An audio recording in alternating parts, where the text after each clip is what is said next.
Use the Force, Luke. Live long and prosper. I was going into Toshi Station to pick up some power converters. Lilu Dallas Multipass. Shut up and take my money. By Grabthar's hammer. What a saving. One does not simply walk into Mordor. X never, ever marks the spot. Winter is coming. You're a wizard, Harry. Stay a while and listen. Hey, old Kermit the Frog here. Bow ties are cool. So say we all. This is a Play on Nerds. Ladies and gentlemen, welcome back to episode 137. A very special, very merry, a Play on Nerds merry holiday special. That's darn right. And I'm one of your co-hosts, Steve. This other guy, His name is Jarman. That's me. and this is, I think, only our second episode of the main A Play on Nerds podcast we've released this year. Yeah, I have like folders on my computer for every year separated for each podcast. And this is the second one this year. This crazy But year. we've been busy doing other stuff. If you somehow haven't checked out the other stuff we've been doing, we've got a new podcast, Muppet Trek, where we review Muppet Trek, the Muppet Show and Star Trek: The Original Series episodes side by side, comparing, contrasting, and loving it. We also have Real Opposition, which has only had 2 episodes so far, with one in the But they're can. high quality, so you got to wait for them. Yeah, they're special. They're very special, like the rest of our shows. And what other show do we have, Steve? And then we've got the Sappy Crap podcast, where Jarman and I reminisce and tell stories about our lives and what we remember and clarify each other's memory. Yeah, it's a lot of fun, and it's very accessible to a wide Nostalgic, audience. early 90s, early 2000s nonsense. Living in Central Florida. Central Florida. Good times. It's a weird place, Where folks. education goes to take a nap. 50s in the country, something like It's that. just warm down there. It's just always nap temperature. Or wrestling crocodiles and alligators. It is also always the temperature for wrestling crocodiles and alligators. I said and alligators because I know there's no crocodiles in Florida. There's only No, there alligators. are. There are crocodiles Really? in Florida. Yes, in Miami, I think there's a small population, if I remember. I correctly. had no idea. You learn something new every day, folks. Yeah. But no, they are not common, I don't believe. So we're going to do a strange thing of update here instead of just what we've been doing this weekly week. Update. What have you been up to the last week? And by week, we mean entire lockdown. We are currently in the throes of a pandemic across the world. It's only gotten worse, especially here in the U.S., and worse, especially where I live in Florida, where our governor has taken no precautions. So we are in at record high numbers now, even though it's like, 9 months into this pandemic. Oh, yeah. So I just want to ask Steve, during this whole lockdown, what have you been doing, you and your wife and the family, to keep sane? What have you been doing? Well, Anna and I went ahead and had a baby. So that, I think, has helped. It's at least kept us busy, I think would be the optimal word. And I guess you wouldn't be leaving home normally with the baby anyway, so. No, it's true. Well, the nice thing is that I've been able to be home for much more than I would if I was going into work. So it's had that added side benefit. That's true. You get to be there with the babes. The only good thing to come from this terrible virus. Oh, that makes a lot of sense. Yeah. And then also just playing a lot more like Dungeons and Dragons and RPGs and remote games and one shots and just fitting in games where I can. That makes a lot of sense. Yeah, fortunately for me, I basically started dating my current girlfriend right before this pandemic hit. So we've kind of been in our wonderful honeymoon phase of a year, our first year together, but during a crazy pandemic. So a lot of time just cuddled up on the couch, watching a lot of Netflix. And I also was cast in 2 plays before the pandemic hit, and I'm now performing those plays. Finally, they've delayed them until they get proper COVID restrictions to put on the plays. So we're in masks on stage, and we have social distancing, and the audience comes in and wears masks, and they're 6 feet apart from each other. So, and thankfully over this past 9 months, this theater company, once they figured it out, they haven't had a single case of COVID infection amongst all their actors and audience members. So that's pretty good so far. But this is the last one, and I'm not going to do another one until the pandemic's over and we have everyone's a vaccine, because it doesn't feel safe anymore. So, well, you and I need to try to play something together. I know our schedules differ due to time differences. Oh yeah, like even a video if it's game. A one shot.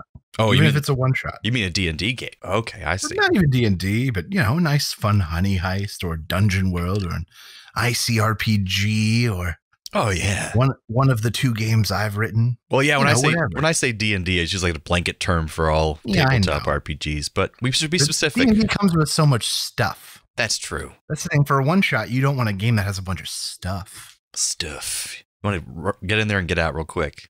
That's right. We're busy people.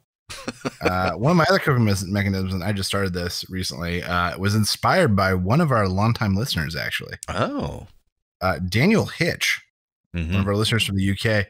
Him and I are Facebook buddies now. And he did some like walking challenge that had a clever name. Oh. And he got he walked like a million badillion kilometers. That's or whatever right. to measure in kangaroo feet or whatever. That's terrible. I know it's meters, guys. I think they measure in biscuits. That's how. I know it's meters. I think it's Krampus. Yeah. I don't know what it was, but I was like, oh, that's cool. I should find like a walking challenge like that. And then I thought to myself again, hey, someone just made that up. I could make something up. So I made up my own walking challenge. Now I'm doing it. Yeah. And Dan Hitch, I saw his progress, lost a lot of weight doing that kind of thing. So just kind of one step at a time, you don't have to be running every day. Just make sure you're getting out there and being active. So the challenge I came up with, I'm calling the Proclaimers Challenge. Oh. Because first I'm going to walk 500 miles and then I'm going to walk 500 more. Oh boy. And then I'm going to walk 1,000 miles and presumably fall down at my door. Probably will fall down at your door after that. So far, I'm 18 days in and I've walked 60 miles. Nice. You're well on your way to the first 500. That's right. I'm over 10% of the way there. Very nice. So yeah, I just thought man, I could just make a challenge up. I don't need some person somewhere to make something up. I'm right here. Thank you, Daniel Hitch. Very nice. Very nice. Well, I will say with this pandemic, I definitely just miss seeing people, but podcasting has been great. Video games have been great. I meet up with my buddy Patrick every Sunday and we play some video games every Sunday and just making sure We've released more episodes this year than maybe even in our first year. Yeah, because when you have the world to go out to, you have more to do. And so we're stuck at home. We have more time for podcasting. So it's great. We hope you guys are enjoying it. So, Jarman, does that get us back to some old-fashioned nerd news? Oh, I think it does. It's time for Nerdy News.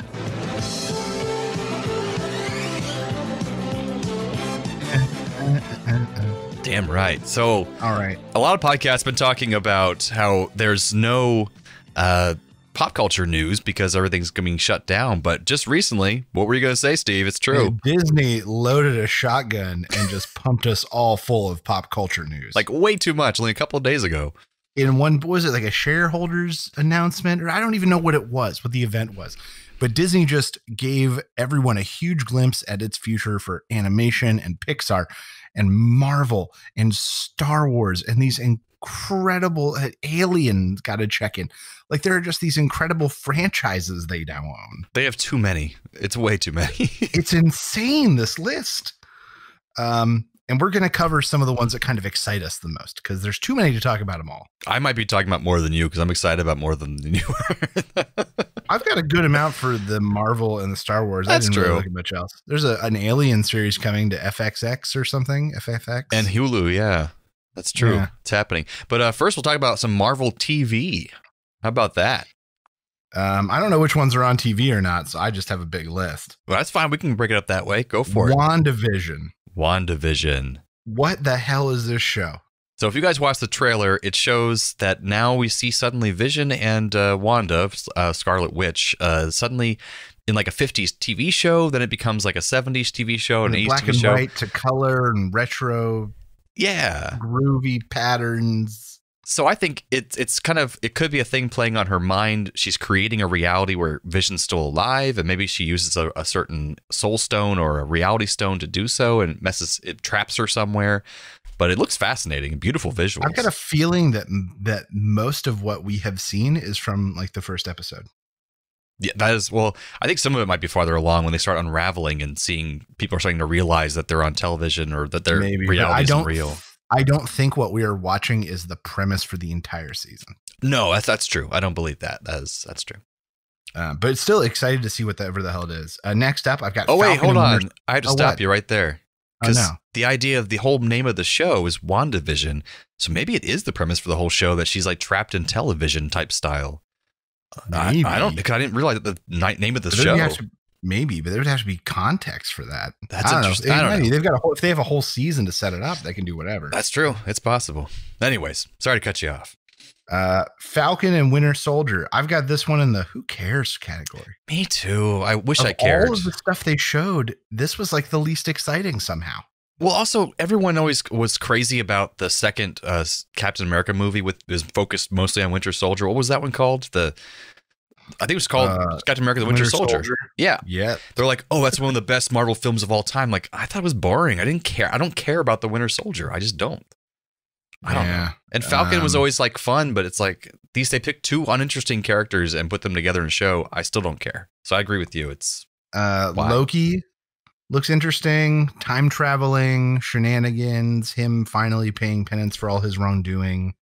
The best part that hooked me because I was like, this looks all right, but then they show that he is the guy who jumps from the plane. What's his name? Oh, come on, the Cooper, DB Cooper.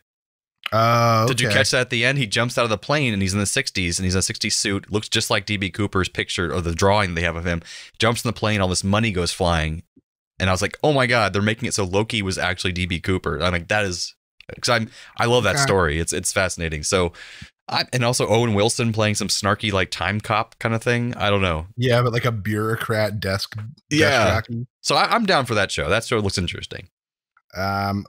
What If, an animated series that's going to be like short run, single episode, kind of crazy scenarios in the Marvel universe. And that's fun. I like that. Yeah, that was a good comic book series, actually. So that's could be very interesting.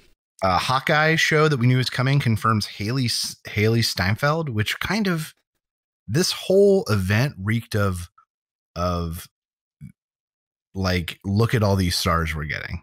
A ton of stars. To come to television. Which is surprising. People that you think would not come. Like Haley Steinfeld is like in the peak of her career and she's coming back to television. But all it's proving is that we're just entering a different era.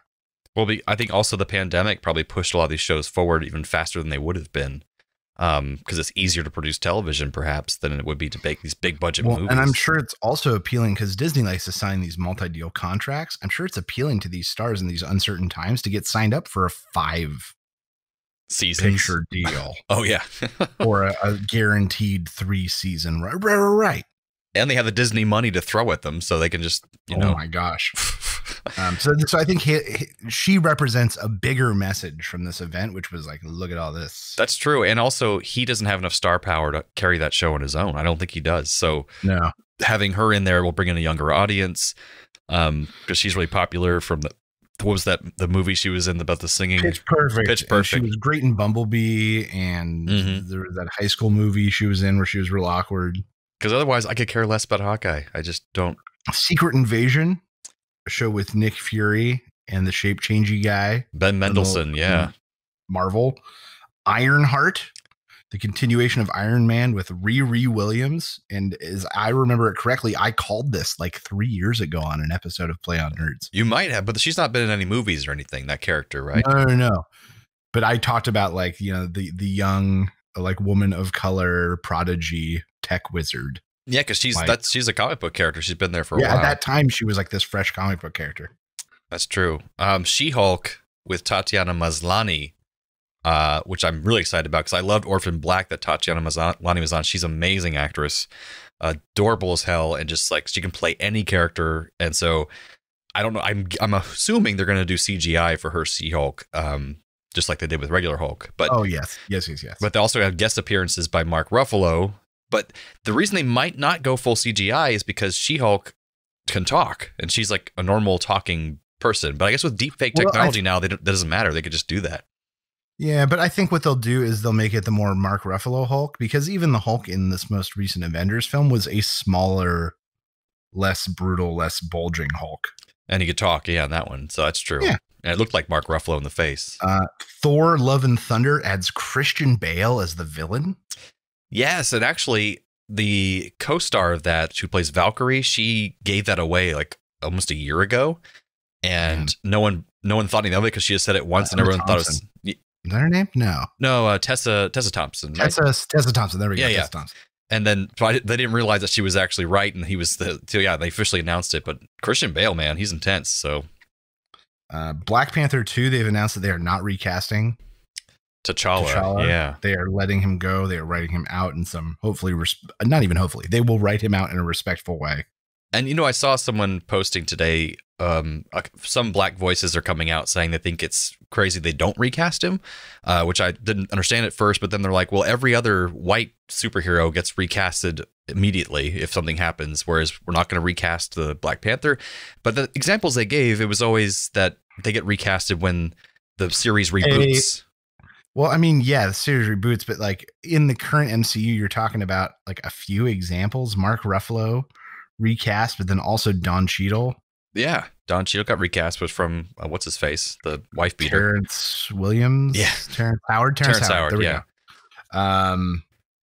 So yeah, I don't quite get that example, but maybe I would rather them do something respectful and move the character along. Hand it off to like the actress that plays the sister, Shuri. Yeah, whatever. Shuri.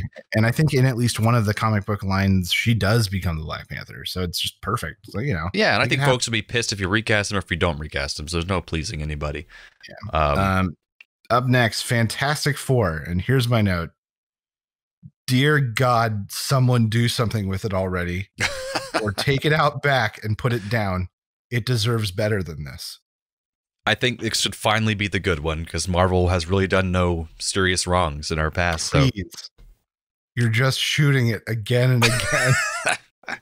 And it's trying to limp away and find somewhere to die. And you keep pulling it out. That's so sad. Please just fix it or put it down. If anyone can fix it, Marvel Studios can. Please. They want what's his face from The Office to be Mr. Fantastic. That's right. And then his wife, Emily Blunt, to be the Invisible Woman. That'd be great because they're already married in real life, and it'd be a good combination there. Something you skipped over, though, maybe you didn't. Maybe we're still getting to it, but Moon Knight with Oscar Isaac, another TV series. They didn't actually confirm him, I don't think. Really? Yeah. Oh, I could have sworn. I think it's a heavy rumor, but I don't think anything was actually confirmed. Maybe it could just be that a contract's not signed or something. It's not completely final yet. Yeah, I think it's pretty close to final because a lot of sources are saying that's just happening. But and Moon Knight's supposed to be a weird kind of almost like magic-based Batman type style person. So who talks to gods and is like real sassy and breaks the fourth wall. Yeah. And then also we have Ms. Marvel, which will be another TV show, not a movie. With Kamala Khan, who's the new, very popular comic book character who kind of replaces, not replaces Captain Marvel, but Captain Marvel 2 will have her in it, showing how Kamala Khan gets her powers, and then she'll have the TV series. And then we have the I Am Groot animated short films, which I think is good that it wasn't a full TV show. It's like, that's way too much. Just so a short film is fine. Some short films with I Am Groot. What else do we have here? We mentioned Secret Invasion. I've got the Eternals. Oh, yeah. Which I'm really probably the most excited about, but they have really, really played everything very close to the chest because this is like, I think the Eternals is like the next big Thanos reveal, overarching thing that's going to take an entire MCU season. Well, I don't know, because the weird thing is, it just leads me into Ant-Man and the Wasp, which is going to Quantum Mania, it's called.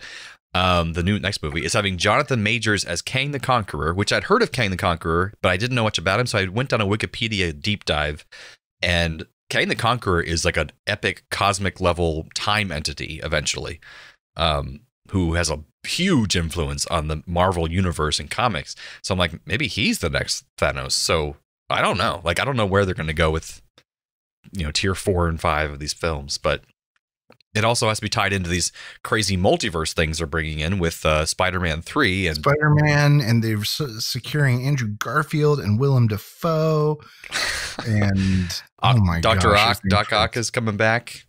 Yeah, Jamie Foxx is coming back as Shockwave. What is his name? I don't know. I mean, of all the ones I care about, that's not one. No.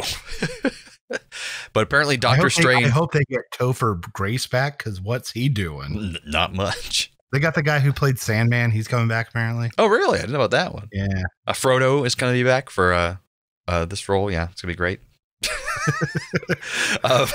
Doctor Strange and the Multiverse of Madness is going to tie in to both WandaVision and Spider-Man 3, which leads me to believe that WandaVision and Spider-Man 3 are all heavily involved with this multiverse business that's happening, which is where all these movies are going. Even the DCEU is going to these multiverse things so they can have more Batmans, more Jokers, everybody be tied in the same universe. So it's kind of becoming confusing and a lot to handle. All right. So anything left in Marvel? No, that's all I got. Star Wars. Yeah. Okay. More Mando. Season 3 confirmed. Yeah, right. Like, who the hell would cancel Mando? Yeah, it's like the most popular we thing on get Disney not Plus. one, but 2 spin-offs from Mando. Yep. Ahsoka with Rosario Dawson just signing up for that sweet Disney paycheck.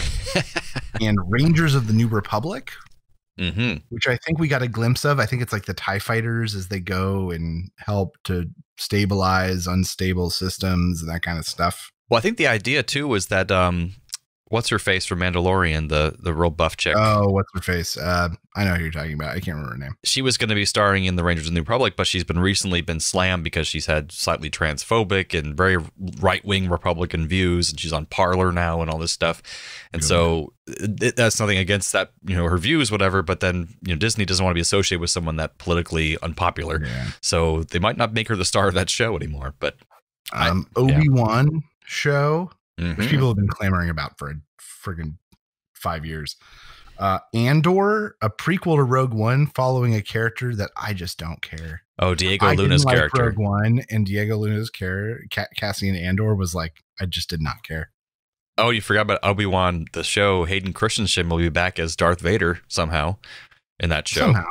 Yep, that's what they said. So that'll be interesting.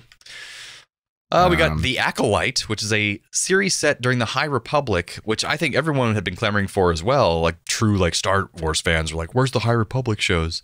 I think it could be their answer to something on the scale of like a Game of Thrones.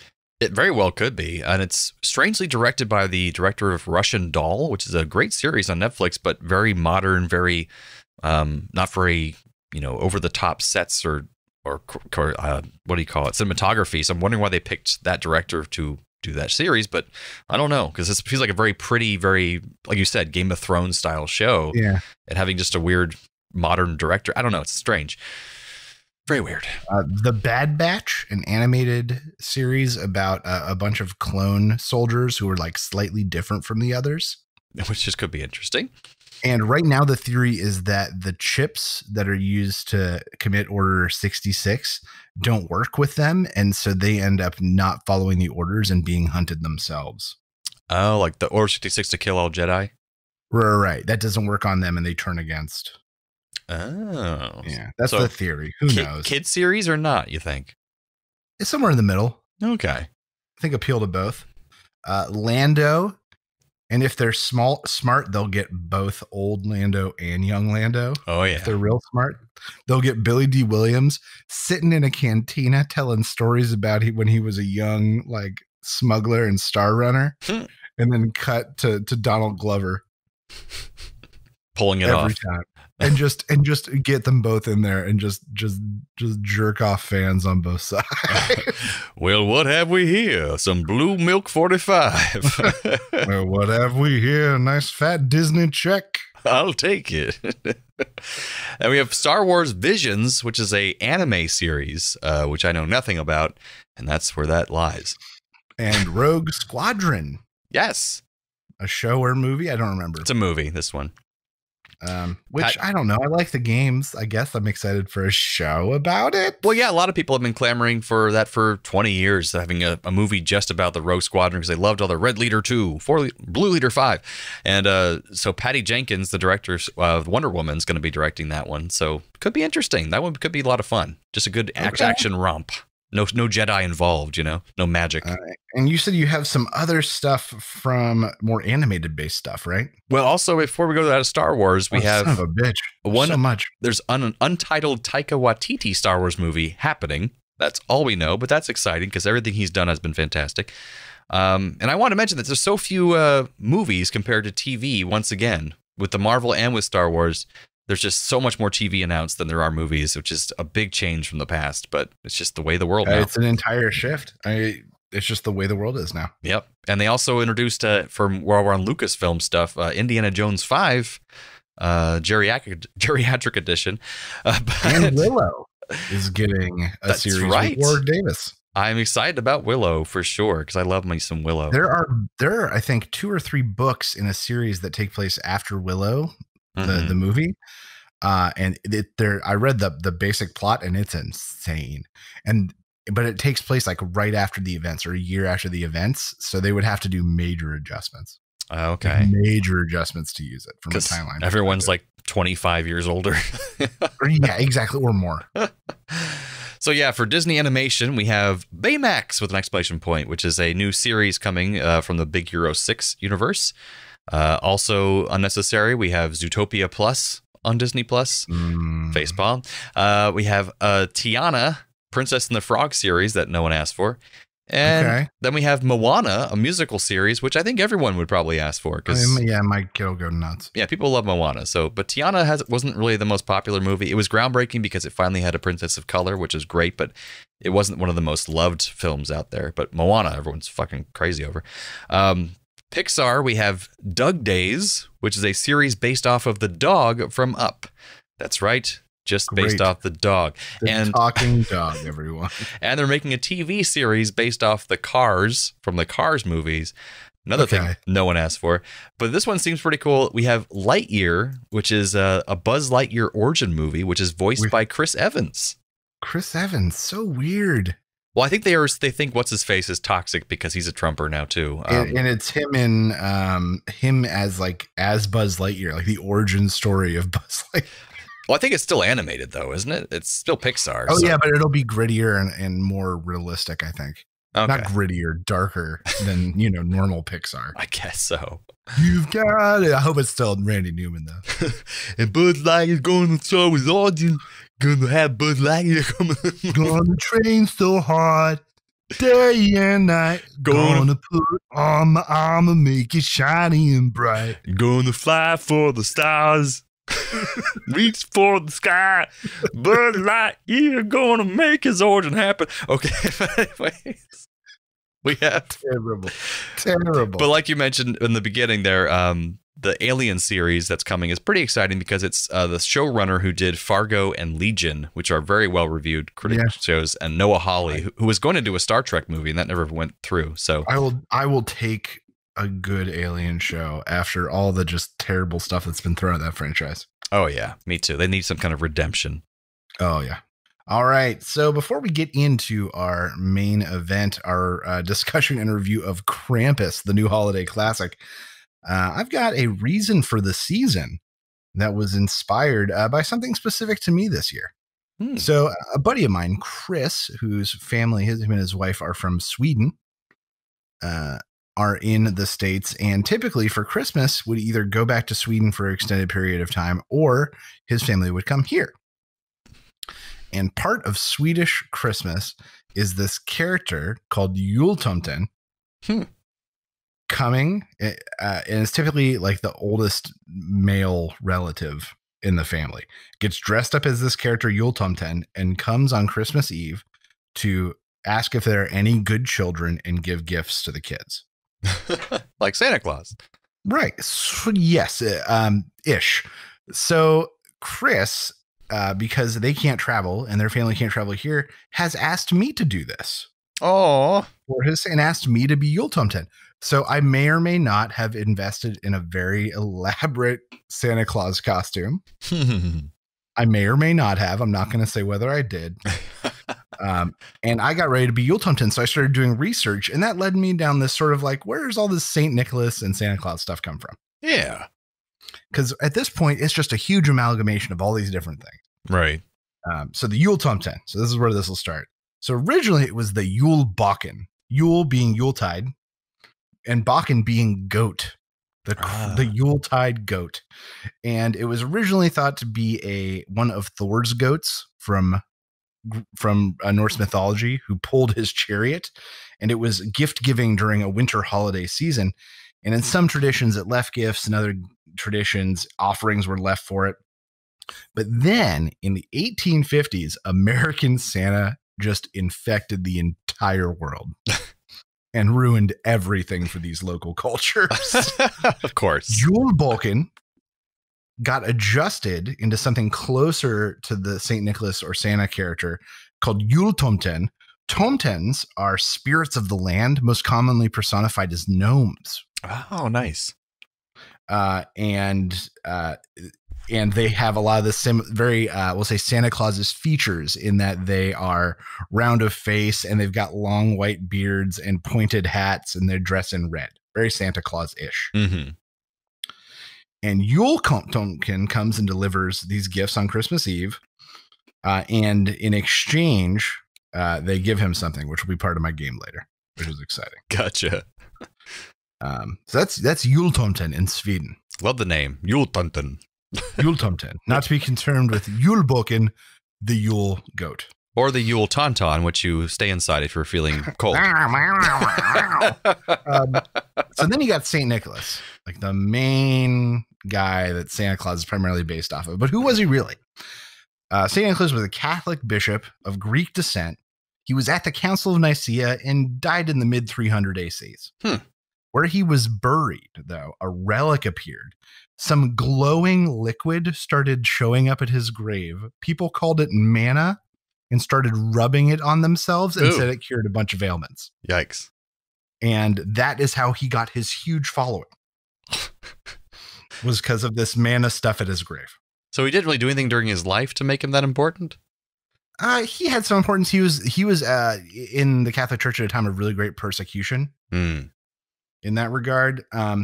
But the stories that kind of made him famous came kind of later on.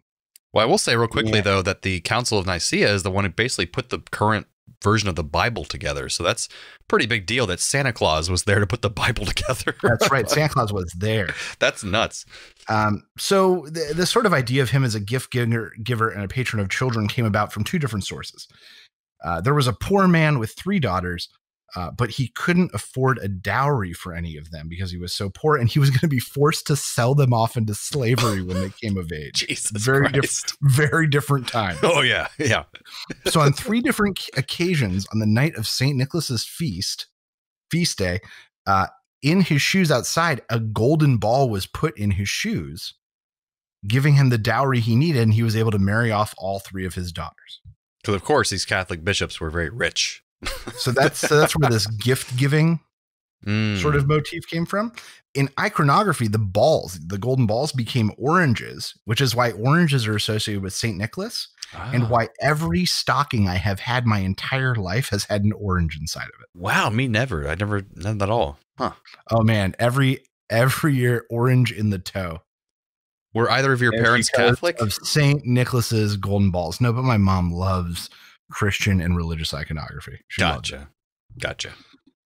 So a few hundred years later, St. Nicholas has this huge following, and the city of Mira is where the Church of St. Nicholas is. It's his church. On his feast day, it gets raided by pirates. They steal a bunch of stuff from the church, and a pirate king takes this boy as his slave and cupbearer and runs off. They don't return the kid. A year goes by. It's St. Nicholas's feast day again the next year. The parents are mourning that their son is never coming back. There's a knock on the door, and who is it? It's their son, still holding the Pirate King's cup. And when they ask him what happened, he says, "Oh yeah, St. Nicholas came and got me and brought me home." Okay. And so that is where this like patron sainthood of children and protection of children came. That's it? Yeah. That's nuts. Right? How crazy is that? And then Father Christmas, I got to talk about this for our British listeners, is the English personification of Christmas. But for the longest time, he really wasn't a gift giver. From the late Victorian on, he was mostly an adult winter feast and was almost like a drinking buddy kind of feel. And it wasn't until the 1850s that gift-giving American Santa infected him and he became a children's figure like all the other Santa figures. Oh, goodness. How did the Americans get that version of him? There was a a very popular American book or printed magazine sort of thing. Oh gosh, I can't remember the title. But they really defined what Christmas was. They were the first people to like show a fully decorated Christmas tree. Oh, wow. That became like the visual standard for what a decorated Christmas tree should look like.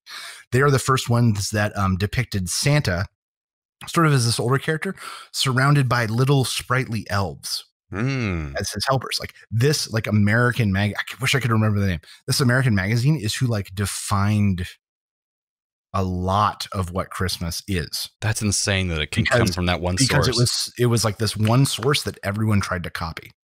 And what person created that one image? You have to imagine like they had no idea they'd be responsible for such a giant thing. They created Christmas elves.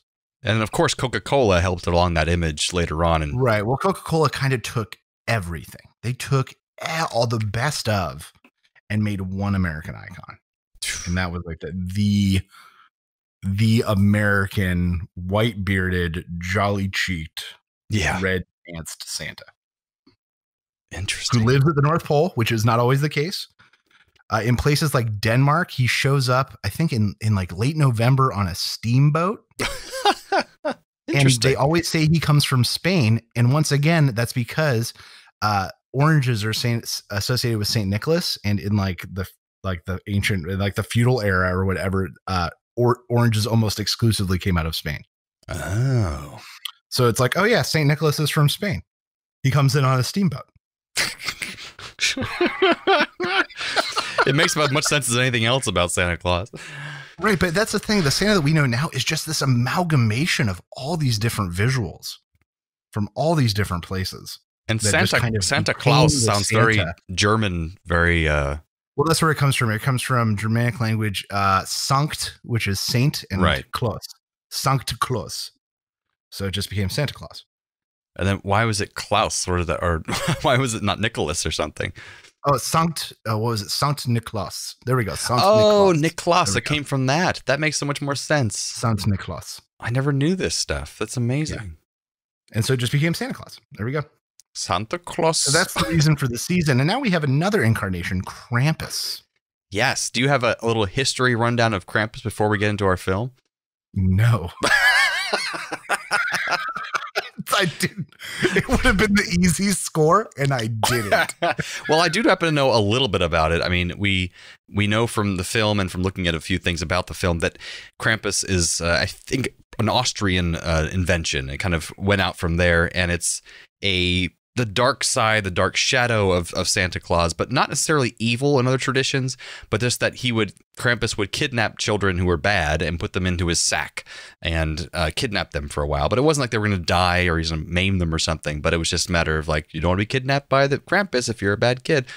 So that was more along the lines of what happened with that. But so we're going to watch Krampus, the 2000, what was the year? 2015 film.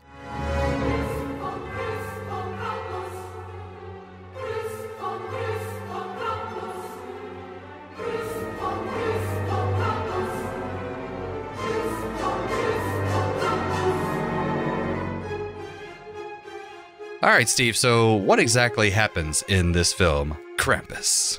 So it's about a little boy and his family getting ready for the holiday angst as their extended family comes to visit. Nobody gets along. They fight. They make underhanded comments at each other. And it ends with the little boy's letter to Santa being read aloud by his mocking cousins. And then he says he hates them and he hates Christmas. He makes a silent wish, which causes a storm to come that takes out the family's power. His sister goes out to make it to her boyfriend's house, but something captures her along the way. The family is tormented by unseen things, seemingly trying to separate them. The family they try to like grab kids through the chimney. It's ultra scary. And then toys that were delivered come to life and attack them. A huge Jack-in-the-Box tries to capture the children. All of this culminates with elves breaking into the house and forcibly stealing the aunt and the baby, only for them to make a break for it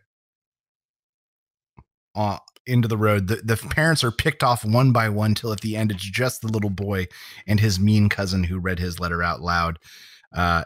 The cousin gets captured, and he goes and finds Krampus opening a portal to hell, tossing his family in, and then goes and apologizes and says he wants his family back. But guess what? Krampus doesn't give a crap, and he throws him right down in that hole. He wakes up the next morning, goes down. Oh, it's Christmas morning. It's snowy outside. His extended family's down there. Must all have just been a bad dream. But then as he opens his present, inside is a bell that was left for his grandmother, who also experienced Krampus in her youth. And the whole family sort of realizes that they're all kind of stuck in Christmas hell. Or are and they? It pulls out, and they're in a snow globe in Krampus's collection, one of hundreds or thousands even. Absolutely. And we should mention this film stars Adam Scott from Parks and Recreation theme. Toni Collette. Toni Collette's wonderful. I love her and everything. Wonderful. Conchata Ferrell, who played Aunt Dorothy, who's a great character actress that you will recognize from something. Oh, yeah. You'll see her face. Okay. Conchata Ferrell, look her up. David Koechner, who's in Anchorman and lots of other things. Jerk uncle brother-in-law. It's like a role he was born to play. It's the Randy Quaid from the Christmas Vacation movie, basically. Oh man, but I like this character so much better. Oh, he's great. He's like great. He's a very Republican, very annoying, toxic and all male. The kid actors did really well. They did. The main kid actor Max carried well. Grandmother was great. Some German-speaking actress plays the grandmother who had experienced Krampus long ago, and she speaks German for most of the film. She's really good. Yeah. So great cast. You're absolutely right. Right. Some other things I really liked about this movie. Great mood swings. High highs, low lows. The toys and like the gingerbread men attacking were scary and very visceral. While at the same time, it was almost Looney Tune-ish in its execution, and kept it from eking into full horror, which I really appreciate. That will lead into the problem I have with the movie, but I can hold on to that till later if you want. I'll hold on to it. No, let's talk about it. Well, I watched it with my girlfriend, only a few hours ago, and we had heard a lot about this movie, especially from our friends John and Lynn, who actually watch this movie every year now. It's a tradition for them to watch it. Okay. And they are horror movie aficionados. Like their house is decked out. They love Joe Bob Briggs, who hosts like the dine-in movie. Remember he hosts those?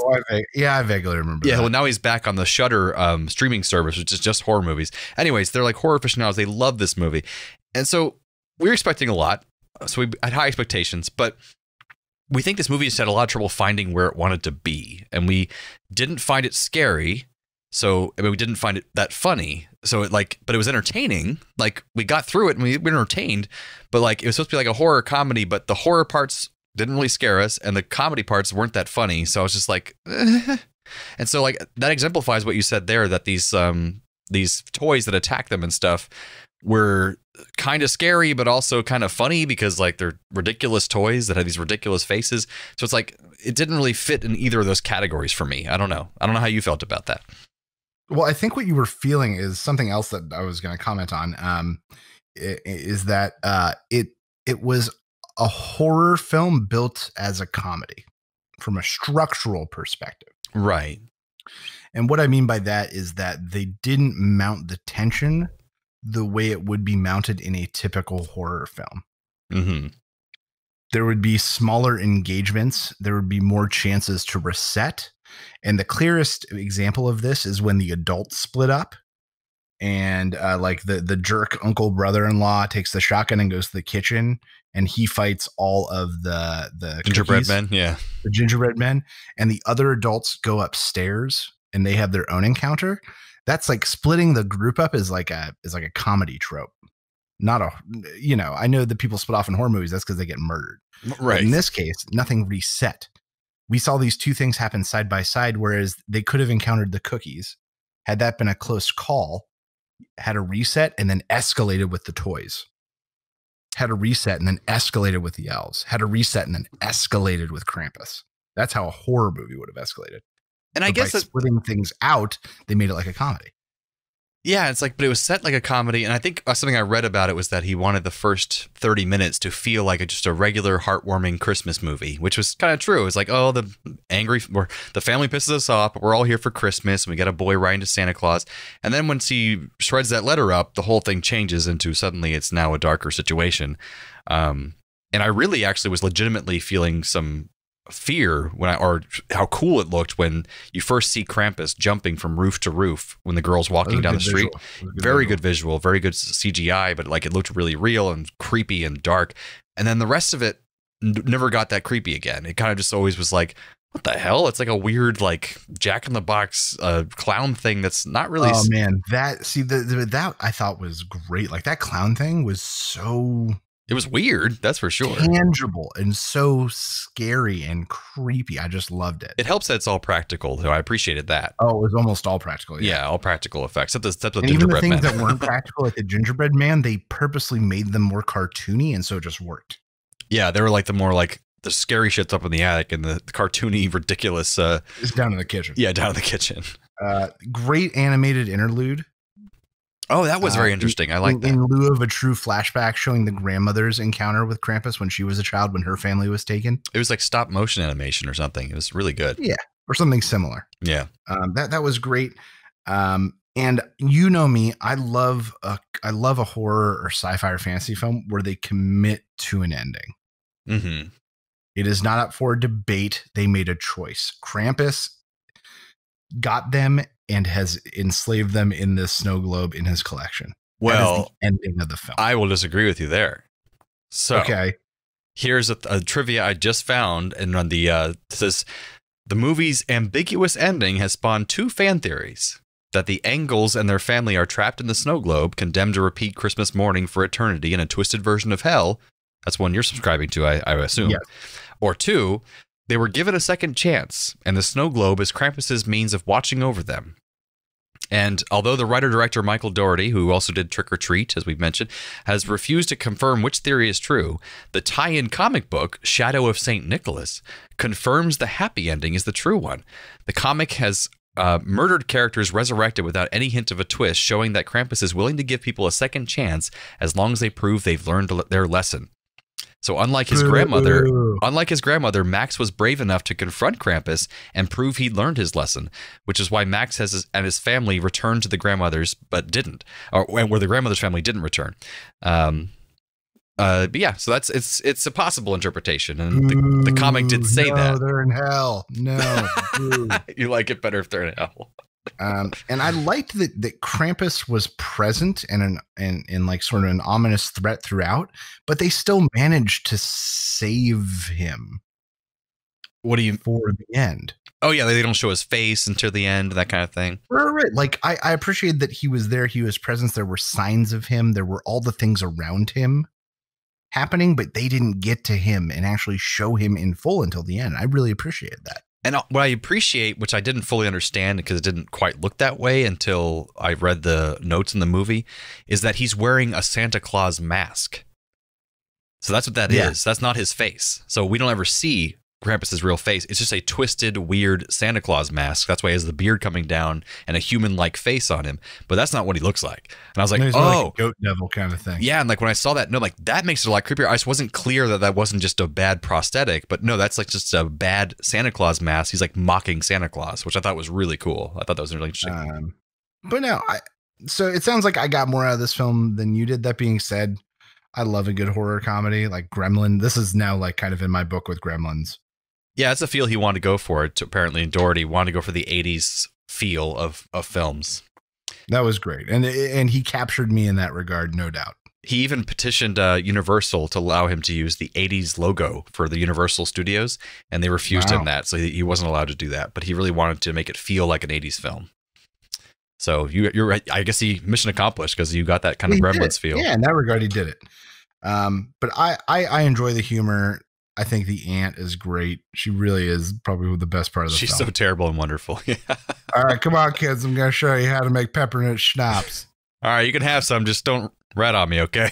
Don't tell your parents.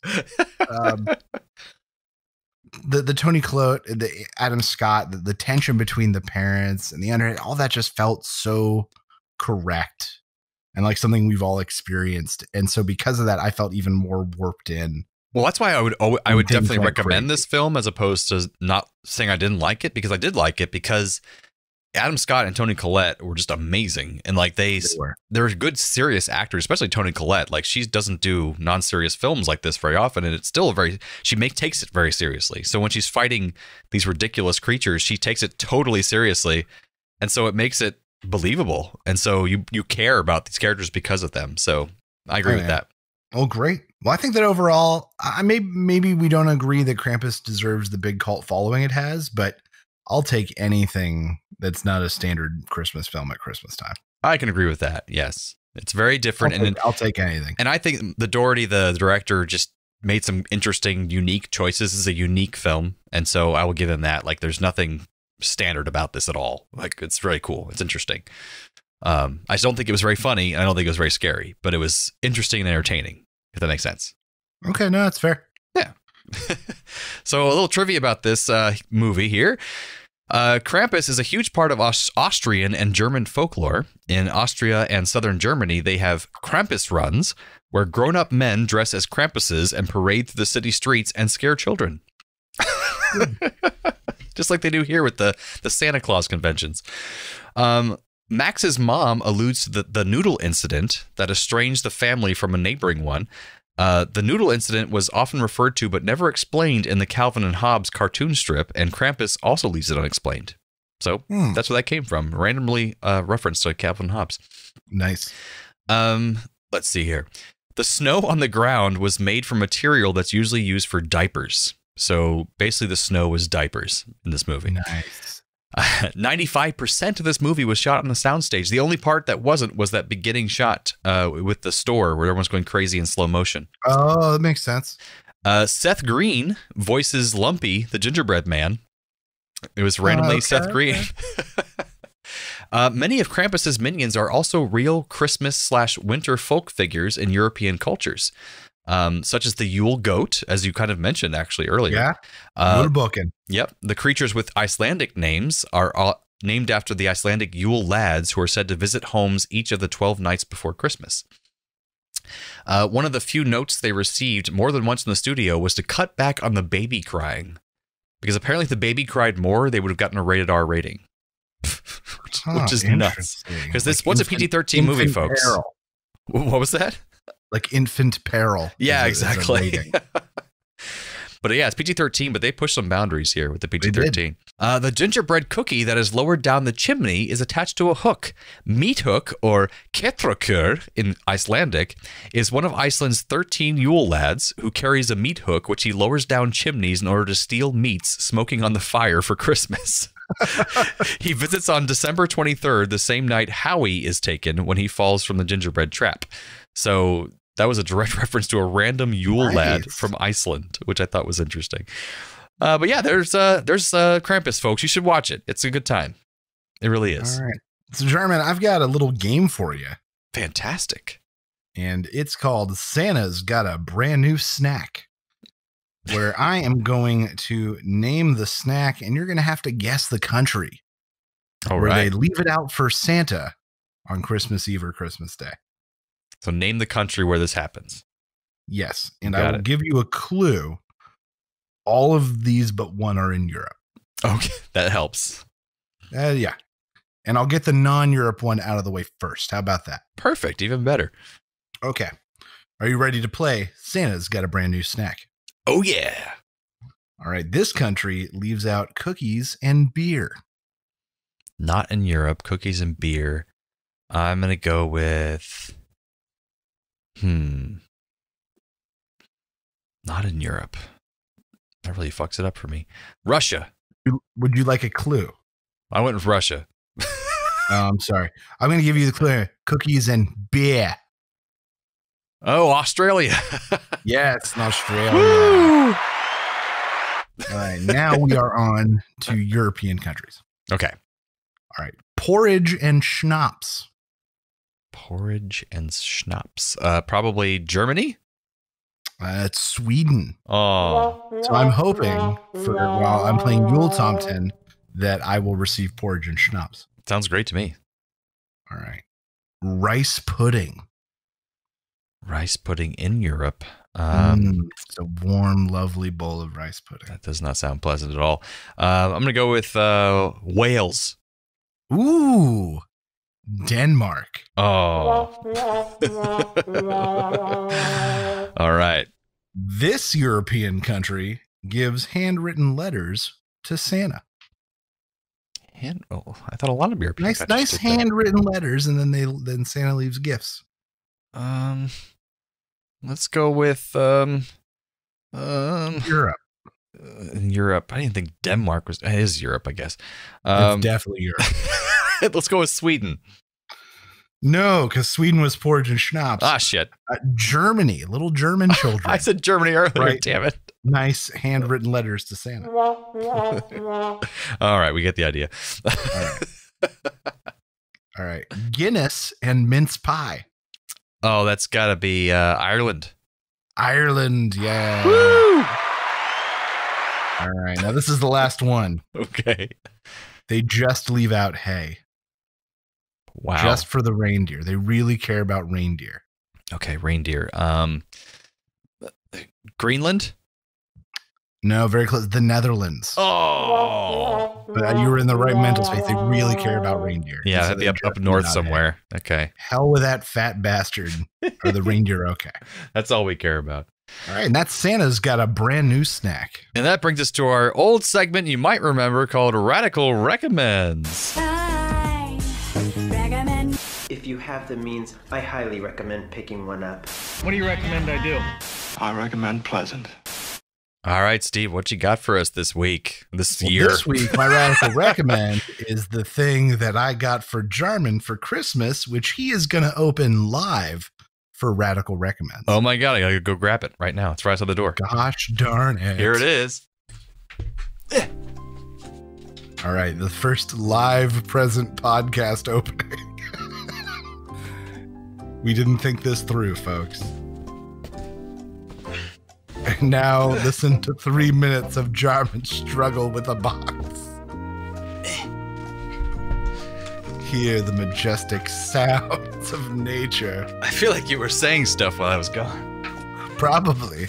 So Steve sent me a Christmas gift, which is incredibly nice. Because I'm too to send him a Christmas gift. So That's okay. here we go. It's a big. You'll have money someday, and then I'll take advantage. It's a big Amazon Prime package. You can hear the opening sound effects. Right. And I see some air pocket There's one packages. for you, and there's one for Jolie. I don't know what this is. All right, there's two gray boxes in here. Yes. It says Coop Home Goods on it. Co-op home goods. Oh, co-op. Okay, we got it.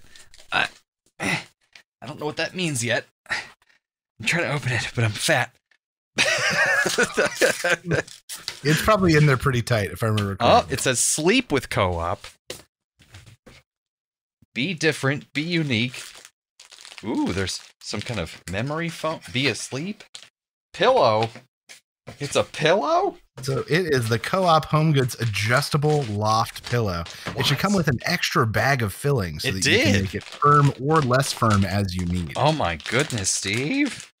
You're going to original want to pillow. fluff that in a dryer. I think they give instructions. I think it's like no heat or air dry for 20 minutes or something like that. Just read the instructions. Oh, yes. It'll fluff it out real nice. Before you use your co-op pillow, put your pillow in the dryer and low for 10 to 15 minutes with a couple of dryer sheets. This allows the pillow It's to going expand. to have a little bit of a plasticky smell for 1 to 2 days. It's just the reality. Oh, if you put one of those allergy covers, it should be fine. You won't smell it. Okay. Yeah. It's like a hug for your head. I have never been happier with a pillow. Oh my gosh. It's going to feel a little bit voluminous the first couple nights, but honestly, you will get used to it because you'll just fall in love with it. Yeah, it says adjust your pillow. You can be your side sleeper. You can use as is. Back sleeper, take about a fourth of the foam out. Stomach sleeper, take about a third of the foam out. I'm a side sleeper, so I don't have to do anything. That's great. And then as it compacts down, you can put in more foam if you want. They send extra foam with it, or they did with ours. Yeah, it's right there. Yep, I see it. That's amazing, Steve. Thank you. Well, Mary, whatever the hell. The other one is for Jolie. You can make her wait if you want. Oh no, it's amazing because she has trouble with her pillow a lot. So this is actually perfect. Perfect. They're the best pillows that we have ever had. Is it easy to take the stuff out of the pillow? Yeah, there's just a zip thing. I wish they were our sponsors right now. We're talking them up so much. But Co-op pillows. That's my radical recommend is the Co-op Home Goods adjustable loft pillow. Oh, thank you so it's much. It's a little Steve. bit more. It's a little bit pricier, but remember, you sleep on it every night. Take care of yourself. Sleep is important. That's true. Oh my gosh! If you don't prioritize a third of your life, what are you doing? I appreciate it, Steve. Thank you so much. Well, Mary, whatever the hell. A live gift opening. That's what everyone wants to see on YouTube, right? Is box openings. Right.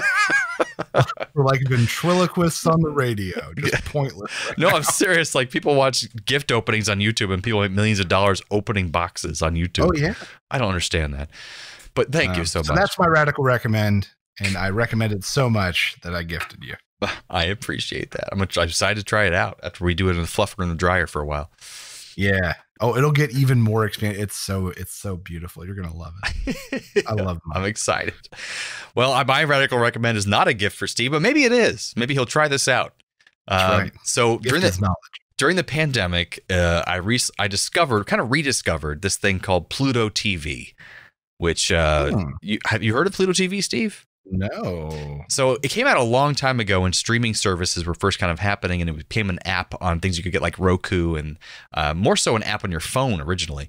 And it's basically like a return to cable TV kind of, because it's just a bunch. You have a TV when you open the app. You have a TV guide in front of you, like you would with the old guide channels on your cable box, and you pick what channel you want to go to, and you can watch TV for free. There's no price for it. There's not a paid version of it where there's no ads. There's just, you're going to watch commercials, but there's not very many. And the cool thing is it's basically taken tons of retro television and thrown it 24 hours a day on each channel. So you have 24 hours a day Addams Family, 24 hours a day Bob Ross, 24 hours a day Mystery Science Theater 3000. There's hundreds of channels, and an Antiques Roadshow is one of the channels. Oh yeah, lots of decent movies on here too. Movies. There's a sci-fi channel for movies, westerns, every genre of movies you could want, and they have some recent movies and older movies. And they got things like Walking Dead on here. Star Trek channel, 24 hours of Dawson's Star Trek. Creek, Star Trek Next Generation. Yep. Doctor Who Classic 24-hour channel, which is pretty awesome. But yeah, it's free. There's like maybe 2 commercials for every commercial break. That's it. So it's like a minute of commercials and it goes right back to the show. And it's just, I know it's ridiculous because we went full circle back from watching commercials to streaming to not having commercials to now going back to something like Pluto TV. Central has a channel on here. CNN has a channel, I believe, where they do like top stories of the day kind of thing. They've got kids stuff. I'm always looking for more places for kids stuff. There you go. Keenan and Kel. Oh my God. What year is it? There's an MTV reality dating channel, I think. It's just for dating reality shows 24 hours a day. It's just, there's ridiculous stuff on here and a lot of classic shows you'll love. There's a Johnny Carson 24-hour channel. It's free. It's completely free. And it's just been a great thing. We turn on at night. We've been doing Bob Ross before we go to sleep at night because it's so relaxing. And it's just been a good way to fall asleep at night. So I recommend everybody check it out. Pluto TV. And tons of on-demand stuff too, like bigger movies like Arrival and Shooter and Catch Me If You Can. Really? Crazy. I didn't realize they had on-demand stuff. Interesting. I just went to Pluto.tv. Huh. There you go. And at the top, there's a thing that says on demand. But it's pretty much on every streaming device you have, like a Fire Stick or Roku, that kind of thing. PlayStation. Well, in an age where people are streaming more and more, and I just had to pay for unlimited internet this week. Yeah, this is great. Go for it, man. So that's our radical recommend. So now that brings us to our wonderful thank you segment. I'm going to play this music. I don't care what happens. Yeah, like what we're going to do, demonetize us from not being monetized. Exactly. Oh no, we got a strike. We can't get Ryan. Watch, this will be the one with the co-op pillow people. Yeah. Like, oh man, we got to sponsor you guys, and then we get flagged and we can't take it. It'll happen. We'll see. So we have a nice large thank you section here because we can't do this on our other shows. So we want to just thank people for the year 2020 and just throw it out there to you folks. Yeah, a lot of our listeners and fellow co-podcast hosts and distant podcast cousin hosts have had a big impact on us and what we do here. And we've guested on their shows. They've guested on ours. We've got longtime listeners that have been with us for years now. Yeah, and so, of course, we have to throw out our usual suspects here of Sean Vanderloo, Paul Wright, and Daniel Peter Hitch, who are hosting shows like the Rusted Robot, Soul Forge podcast, the Temporal Trek podcast, and of course, Pizza. They're all together now in Cosmic Pizza podcast. So check that out, folks. It's amazing. It's a really good show. They do deep dives. They've done great interviews recently with really cool people, comedians. They did a conspiracy theory episode recently. It's really fun. So check out Cosmic Pizza. They do a lot more research than we typically do on our show. That's right. They do. We got Ryan from Positively Nerdy, one of our old school listeners who disappeared a long time ago. We hope he's okay, but if not, we remember you. We hope he's okay. We also have Mike Crate or @Jarek on Twitter and the Gatecast. Who retweets everything. Mike, you're great. And thank you so much for listening all this time. And I recently listened to an episode, I think it was Rusted Robot, where I heard you record an MP3 as well. I'm like, I heard his voice for the first time. That was great. So that was awesome. We also want to thank a lot of our longtime listeners here, Josh White, Kevin McCochi, Ian Cohen, and Patrick Kaczynski, and my brother Joe Bond, who's been listening a lot recently. Thanks for being listeners to our shows. You guys are great. Thanks for people that are taking in our new shows, Muppet Track, Real Opposition, and Sappy Crap. Yeah. We've enjoyed sharing different aspects of this original show with you in those formats, and are going to keep bringing it to you. And like we promised, we'll come back occasionally with the show, as we just did just now. So don't worry, guys. We'll be back again. And more importantly, I think we want to thank our moms. Oh, my goodness. Karen, Patricia, who continue to listen year over year and tell us that we're special and different from all the other white guys who found microphones. Absolutely. And thank you to my mom for supporting me throughout this whole process of not only podcasting, but voiceovers. I wouldn't be here without you and your support. And for all your immigration needs for the U.S., go to silzerlaw.com. Silzer Law Chartered. Silzer Law Chartered at silzerlaw.com. And two little last thank yous for me is just to Sina Alvarado and the original cast of the 10 Forward podcast, because without you guys, I wouldn't have really been sucked into the indie podcasting world. And you guys inspired me to think about podcasting. And then I went to Steven's brother's wedding and we joked around about starting a podcast. And that's how this whole thing started. It just happened. Yeah. That's right. And also my lovely girlfriend, Jolie, thank you for supporting me throughout this whole crap. And like Steve actually just joked, I had written down, thanks for letting me, a straight cisgendered white guy who stereotypically wants to have a podcast, and not judging me too harshly for that, because it's pretty stereotypical. That's right. It's very stereotypical. I guess I thank my wife too, who sponsors this podcast every time we do it by watching the baby while we're recording. The two kids. Just in that act, she has earned a sainthood.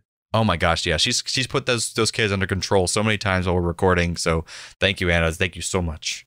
That's right.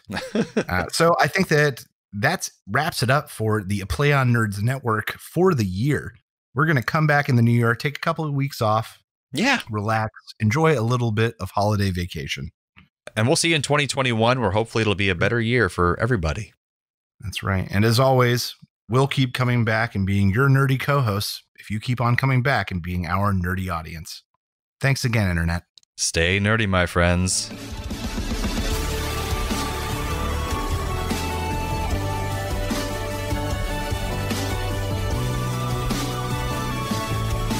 Thanks for listening to A Play on Nerds. Find all of this content and even more nerdy news, reviews, and fun at www.aplayonnerds.com. Be sure to like us on Facebook and follow us on Twitter so you know the exact second we release new podcasts, articles, and other nerdy content. We know you're impatient. Subscribe to us on iTunes, Podbean, Buzzsprout, Podomatic, and whatever the hell else you use. Also, please leave us a rating and review on your chosen podcast platform so we can be discovered by even more nerds like yourself. However you do it, check us out. And how.